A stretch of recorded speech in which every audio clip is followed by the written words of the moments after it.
All right, Jim. It's the first week in October, and I need to know. Are you decorating for Halloween? Oh my gosh, yes, All right. totally. We will be. But here's the thing. I was shopping at Target this weekend for Halloween decor because, I mean, they have a really good Halloween section, don't they? And here was a really cool looking couple wearing their black and their tattoos were showing and their metaphysical jewelry. And we clocked each other in the Halloween section. And I said, "Oh, I see. We're both shopping for everyday decor in our house. It's the season, isn't it?"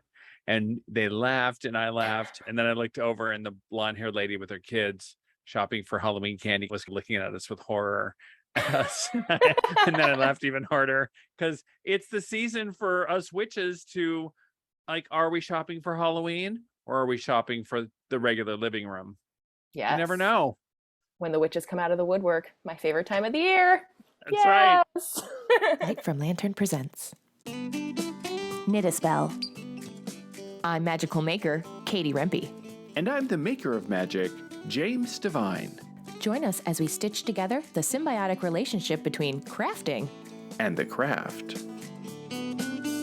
All right, so how do you decorate for Halloween then? I'm especially curious because as a witch, what are the inside tips and tricks I need to know about? There is the game. Is that a Halloween decor? Like when we have our house decorated for Halloween. By the way, go to the show notes and you'll see what I mean because my husband and our house is to the nines decorated for Halloween. It's Yes. nuts. It's packed. Beautiful. And we play the game like what's every day and what's Halloween. And it's hard to tell sometimes It's a trap. because our house is a little bit eclectic all the time. And some of the stuff just naturally goes with the Halloween decor. But yeah, how does a witch decorate for Halloween? I think some people's houses don't need to be decorated at all. Sure, yep, good point.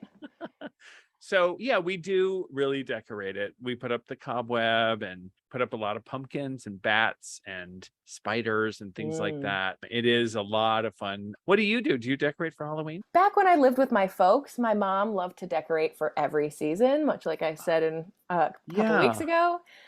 But personally, I can hardly muster the desire to do it because where do I keep it when I'm not using it? And then who's going to put it all away afterwards? And then I don't get very motivated to do it. So if I get a Yeah. couple of items out, I feel very festive. I have to admit, it is my husband who really drives it. We have our black and orange bins that have the Halloween decor, and we have our brown bin that has our Thanksgiving decor. We have our red and green bins that have the solstice and holiday decor. For sure, we have it all organized, and that's one of the ways to do it. And if it wasn't for him pushing it, I probably would be a lot more low key with my decor. So it's Yeah. helpful to have a spouse and people who are super into it. We have trick-or-treaters coming and we have a whole coven Oh, to entertain. yeah. So that makes it a lot more exciting to sit there and be like, okay, where do we put this? And we have a grandkid that comes over and she likes to count the black cats. How many Oh. black cats can she find? I think it's Oh. 65 just in the living Oh. room. Oh, wow. All right. We know what game you'll be playing if anyone goes to visit Jim. Count the cats. Count the black cats at Halloween time. Yeah, it's fun. Oh. So that's interesting because I wasn't sure when we decided to talk about this if Halloween and that decorated vibe comes traditionally to mind. I wasn't sure if that was going to really be every witch's thing. And not to say that it is, but I don't know Right. if it was going to be like, oh, it's too commercialized. Like, we don't really do that kind of a thing. It doesn't take it seriously. I think there are two different holidays happening for people who are Wiccan-ish or in that sort of like witchcraft type of vibe. There is the holiday of Samhain, which is the holiday that honors our beloved dead, that sort of recognizes the blood harvest, the culling of the herds, the harvest of the hard squashes, the winter squashes, that sort of harvest time. And there is the secular holiday in the United States, very specifically North America. It doesn't really happen in other countries like it does here, of Halloween. When you go to Europe or you go to other places and they celebrate Halloween, it's only because it's a fun holiday that they do in the United States. It doesn't really happen in other places. When people dress up in costume and have celebrations, that's something that happens at Mardi Gras or at other times of year, other holidays. So that's a very uniquely American or US type of holiday. About that, actually. That's a good reminder.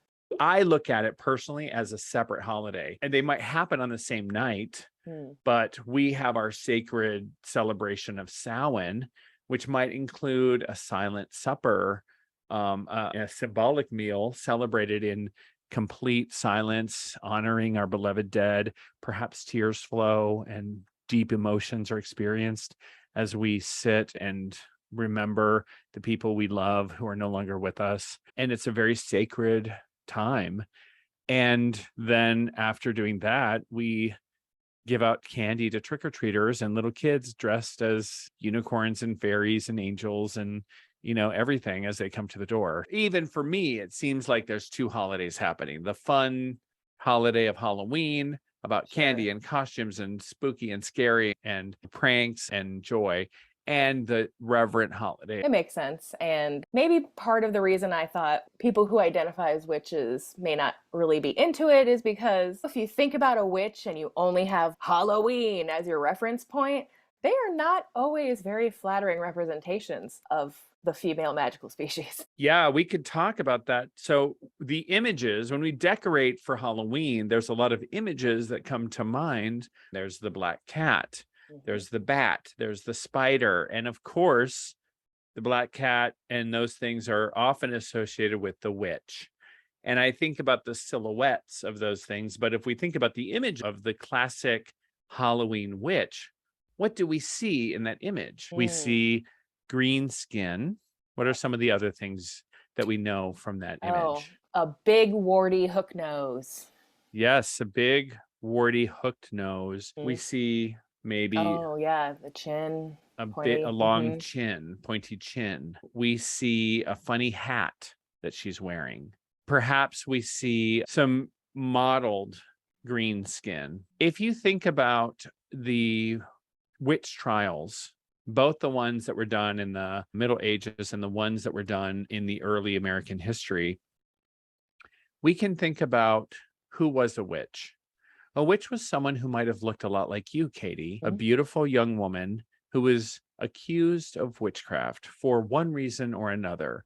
Perhaps her cow got sick, or perhaps a farmer couldn't get her to lie in bed with him, or perhaps another woman was jealous of her, or for whatever reason, she was accused of being a witch. And with very little to no evidence, she was then put on trial for being a witch. She was then beaten and starved and tortured. And during that beating, her nose was broken and swelled up. Her chin was beaten and her chin swelled up. And her skin was bruised. And through that torture, her skin obtained a green pallor because she was so nauseous and a victim of torture. And her eyes became sunken and bruised and closed, and her hair became stringy and hung out, and a dunce cap was put on her head, and she was made to wear a black garment of shame, and she was paraded through the town with this broken nose, broken chin, swollen features, greenish bruised skin. The image of a witch that we see at Halloween is the image of a torture victim, a person that would have otherwise looked just like you, potentially. And when we think the victims. That's right. So when we look at those images of witches, we could also see them as victims of torture. And they have then become these mainstream images of what a witch looks like, when really a witch looks like you and me and all of us.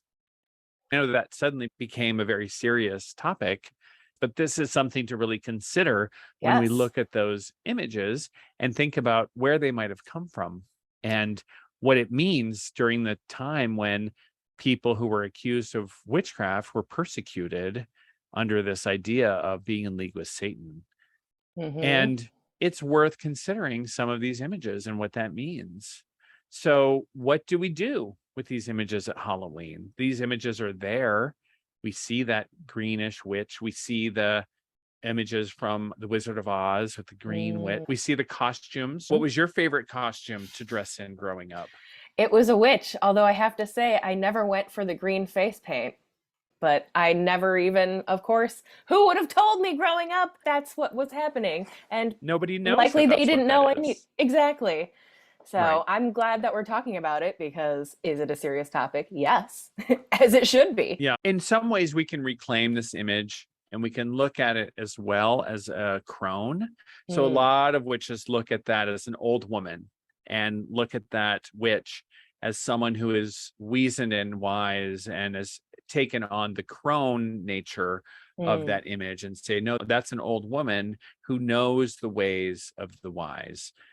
And so that's one of the ways to reclaim it. Another way is in our household, there's only one or two images of that classic green-skinned witch. I think we do have an effigy. I think we have a statue of a witch because it's cute and it's an old-fashioned sort of image of a witch. But she's more of an old Mother Hubbard or a Baba Yaga type of witch from the old country. So there's some ways to skirt that sort of idea. And maybe it's something to reclaim and to say, how are we torturing ourselves or others with differing beliefs these days? Pay homage to the people who were wrongly accused. Yeah, absolutely. That was a perfect little history lesson. And so we're going to take a quick break, and when we come back, we'll talk about making decorations for Halloween. See you in a minute. Your hands are the map to achieving anything you want in life. But it's hard to read that map on your hands in just one reading. What I started doing is offering coaching.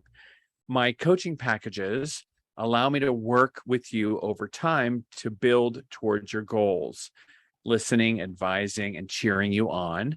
We bring in life coaching, executive coaching, leadership coaching. We bring in tarot, palmistry, a little bit of astrology, all the mystical and the practical together.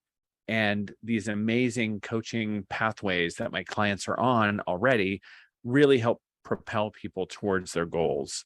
You can join me by sending me an email at jim@thedivinehand.com and schedule a free discovery call with me, or visit thedivinehand.com. Hey, Knit fans, join our Patreon for just $13 a month to gain access to extended episode comments, episode outtakes, behind the scenes and bonus content, magical making tips, monthly polls to influence future topics and guests, and interact with your fellow patrons. Plus, you'll be supporting one of your favorite podcasts. Join today to gain access to our entire post history.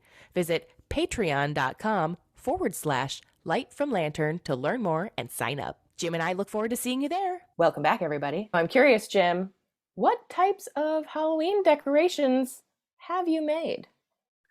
Have I made? I think we can all agree that likely we have all carved a pumpkin. That seems like Yes. a traditional decoration. That's the one that immediately comes to mind is pumpkin carving. We used to have a pumpkin carving party at the house almost every year. We called it the pumpkin kick. Don't kick the pumpkin, but it's the kickoff to the pumpkin season. So we'd have that probably earlier than we should have, because then your pumpkin kind of rots. But That could be part of the aesthetic. That was a lot of fun. We actually had a hilarious little prank that I did where I made a pumpkin protest where I had all the pumpkins holding signs protesting being carved. We'll post some of the photos up for you to see. If you want to see all of them, we'll post all of them in the Patreon, but we'll post one or two as teasers for you to see. It was really hilarious. So some What of them inspired that? What inspired it was that summer we had gone to like Pride, and PETA was out, the People for the Ethical Treatment of Animals. And PETA always has the cutest stickers. Pigs are friends, not food. And you wouldn't hook a dog, why hook a fish? So they always have these really adorable, very cute messaging with their stickers. It always makes you want to be vegan or whatever. As I'm eating my turkey leg, I'm looking at the PETA stickers. Anyway, I don't always agree with PETA's tactics, but their stickers makes you think about being more environmental and how animals are treated and things like that. So I thought, oh my gosh, what if someone got really nuts and had that same sort of approach to like pumpkin meat or pumpkins. Yes. And I just thought it was hilarious. And so I thought, I'm going to make the PETA style stickers or signs, but for pumpkins. I thought it was perfectly Halloween because it's weird and creepy. It's a little and macabre. Yeah. And the movie Chicken Run from way back. Yes. Did you ever watch that movie? The chickens were like, I don't want to be a pie. Yep. And I thought, oh my God, that'd be so funny for a pumpkin to say. So those were some of the signs that I made were PETA. So a decoration that I made was the pumpkin protest, was really funny. And of course, we were posting it on Facebook saying, we didn't post any pictures at first. We were like, there's a protest out front. Seattle police says just ignore them. And people went nuts. They were like, what? Who is it? And then of course that generated all kinds of interest. And then when we finally posted pictures, people died laughing. It was so great. It was a fairly peaceful protest until they started throwing the innards of the pumpkins, and then it got messy. Yeah, until that happened. Yeah. I like the last pictures, of course, all the pumpkins carved. Yeah. Yeah. Of course, we have some of the most precious decorations are the ones that our kids have made. Yes. When they cut out a paper pumpkin and put it on foil. Or put two hands together and that's a bat. Yeah, so those are really special because they're made by your kids. So we have some of those keepsakes that we put out every year. And of course, even though she's like almost 30 years old, she always looks to make sure that we put out her childhood decoration. Do you do that with your parents? Like that one Christmas ornament or that one, like, no? No, if anything, I'm like, why do you still have this? It's got 3 silver corns on it still, and it's all falling apart. Means so much. Come on, Katie. Oh, gosh. I get it that it's meaningful to them. Pancakes hasn't made anything like that for me, and I don't think her poops are that precious. If it was a bronzed poop, yeah, you'd hang it on your tree. Interested. Forever, You're right. you know? You're right. So have you made any decorations for Halloween? Or have you seen, like, you've worked at a yarn shop. What have people made? They probably crocheted little pumpkins or something. Oh, yeah. Tons of crocheted pumpkins, knitted pumpkins, or felted, all sorts of pumpkins. Any sort of Halloween-themed gnome, basically like cornucopias, like we talked about before. Halloween gnomes. Gnomes are such a thing. I forgot about gnomes. Gnomes are good all year long. That's right. Yeah. Oh, a lot of skeletons. So like in shawls and things or in color work, it'll all be through there, or ghosty type themes. Yeah, I've seen those crocheted skull granny squares. Yeah. Those are way cool. Yep. If you do like a bunting of them, that's pretty fun too. So, you know, you can use that to incorporate all different colors. And of course, if you were doing a little color magic, that's where you could pay a little extra attention to what kind of fiber you're using and what kind of colors. The symbols this time of year also can be very magical because if you think about the skull is a great way to connect with ancestors, with the dead, with people on the other side. If you put up a bat, there's a lot of symbolism around the bat. It can be for prosperity at this time of harvest. The Chinese believe in that. A bat can also be about seeing in the dark, seeing what's unseen, being able to make your way and open up the ways that are hidden because they have sonar in different ways to fly and to move about the night. Cats, of course, are super magical. So you can use all of these different symbols as you decorate and decorate in a magical way. So that's another way to incorporate magic into your mundane decorating as well. I was just thinking like, maybe you're not making this necessarily, but I know a lot of people, not me, who are watching scary movies, things other people have made. True. It's not my cup of tea. I have enough of an imagination on my own. Some people are going to watch The Purge 10 or the horrible new Hocus Pocus that they're making for some reason. I hear Hocus Pocus 2 is supposed to be good, no? Is it? I'm glad to hear that. I just have been avoiding it because I'm like, oh, how can it be good? Why? You know what? Rewatch Hocus Pocus because that's good. That's true. That's always a classic. Yes, all the classics. I want to know what the classics are people are watching. We used to drive down to Portland. We used to stay all weekend and watch Horror Fest, which was the worst food. We'd order pizza and donuts and awful food and drink too much and smoke too much of all the wrong things and watch horror movies. And he would curate. Would start with The Simpsons Halloween like special, and it would end with like the worst horror movies that would give me nightmares. There are horror movies that are really awful, like the ABCs of horror. Don't watch that. Oh my God, it's awful. It's so scary. Or The Purge, or movies that are so scary. But in the morning, it was fun movies. I could watch from the morning until around 1 or 2 o'clock in the afternoon. That's my level. But it would get spicier and harder and more difficult as you went on. So he was really a great horror movie master. And he's a total buff on horror movies. So he watches every single one. So that was always a lot of fun to host a movie night. And of course, the house was decorated to the nines with everything. So I would be very upset if it wasn't. That's well, cool. The last thing to decorate is your body. Yeah. For ritual, we often will wear black and be in a sort of a mourning or a very ritualistic and thoughtful clothing when we're doing our magical work or our ritual work. But of course, for Halloween, we're dressing up. Yes. And we're doing all kinds of things. So my favorite costume was always to be a vampire. So I had custom made fangs and white contact lenses and really awesome makeup and a really cool crushed velvet 18th century suit and everything. And I was always very convincing as a vampire, which still is my favorite costume. I still have that costume. And you would dress up as a witch. Oh, yes. And then over time, making the costumes became my thing. So I went from doing the store-bought, whatever, being a witch every year, and then one day being like, oh, I'm a fan of this anime show or whatever, Sailor Moon, probably. There's no Sailor Moon costumes in the stores. I guess I have to make it. So my mom helped make it, the first one. And then from there, I was like, all right, you know about as much as I do. I'll take it from here. And one thing led to another. And that's how I found myself in fashion design, was from making my own Halloween costumes. Halloween is your gateway drug to fashion design. That's right. It was always the time I felt like I could embrace my true weird self, and people would have the least to say about it. That's so awesome. Making my own costume was a series of finds at Goodwill or at other stores, and then a little bit of sewing. I took a woman's blouse that had a lot of lace at the cuffs and at the collar and sewed them into the inside of the sleeves so that it was a fake out blousey ruffle. Extra ruffy. Yeah. Smart. So it was just easy kind of stuff like that. And then ordering the white contact lenses and finding the velvet tights and finding the shoes. So things like that. It was a combination of many different places, but finding it all and assembling it together.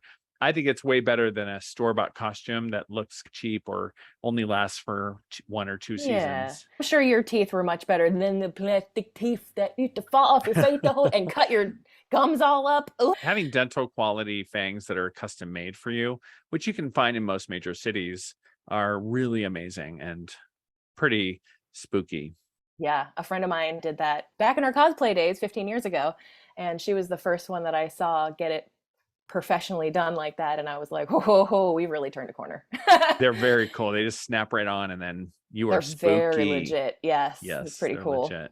They even dyed it off-white to match my teeth, so it isn't like they're super white. Yeah, because they're your teeth after all. That's really cool. I would love to know from our listeners what their Halloween traditions are. What crafting do you do around this time? And if you have ever made your own Halloween costume, or if you're like me and perhaps still making them. What's your favorite Halloween costume story? I'd love to know those things. It's so much fun. We had a listener send in a video. That's a lot of fun to do. You can just record a quick little video on your phone and send it to us. We love to get stuff like that. Check it out and send us things. If you really want to join the fun conversation, join our Patreon. Of course, you don't have to. We love having you just listen. But for just $13 a month on our Patreon, I am there commenting. Katie's there. We have a lot of extra stuff and even more coming up pretty soon. So thanks, everyone, for joining us. And we'll see you next week. See you then, everyone. Thanks for listening. If you enjoyed the show, consider sharing it with a friend, leaving a review on iTunes and Spotify, or following Knit a Spell on Instagram. You can also subscribe to the Light from Lantern YouTube channel to enjoy full episodes of Knit a Spell and see our happy faces. You can also learn more about readings, classes, and events going on with your favorite maker of magic, James Devine, by visiting thedivinehand.com and subscribing to his newsletter. Then follow Jim's fun and interactive Instagram account at DivineHandJim. Keep up with Katie, the magical maker, by subscribing to her newsletter at lightfromlantern.com. You'll receive a free knitting pattern as a thank you gift. Then follow Katie on Instagram at lightfromlantern for even more magical making tips. See you next week.